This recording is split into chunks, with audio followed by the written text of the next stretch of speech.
Raw footage, update tayo guys dito sa kidney donation journey ko.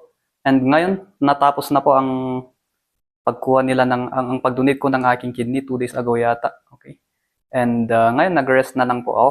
And of course, masayang-masaya ako at maganda ang resulta ng ating pagbibigay, ng ating pagmamahal. No?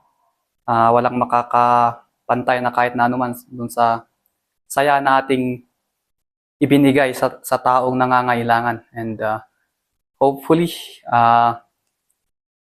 may matutunan tayong aral dito. Kasi ang daming takot dito. And yan po ang isang dahilan kung bakit ko ginawa ito. Para maging buhay na halimbawa, sa mga katulad natin na may kaya naman nating magbigay. Pero natatakot lang tayo. Pero ang decision po ay hindi sa akin manggagaling, sa inyo pa rin yun kasi katawan ninyo yan. Pero yung notion na lang na hindi dapat ibinibigay ang kidney. And ngayon po ay napatunayan ko na pwede pala. And tingnan natin sa mga susunod na araw, sa mga susunod na taon, hopefully tuloy-tuloy ang ating update.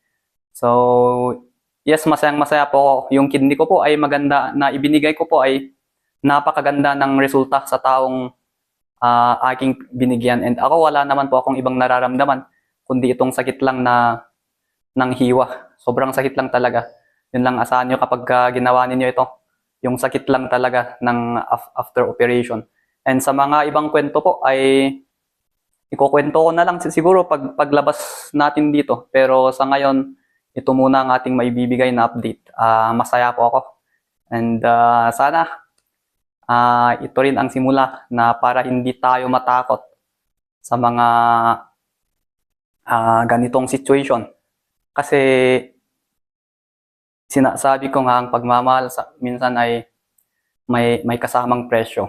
And siguro sa akin, ito ang purpose ni God para sa akin. And I believe na nagawa ko naman. So, thank you.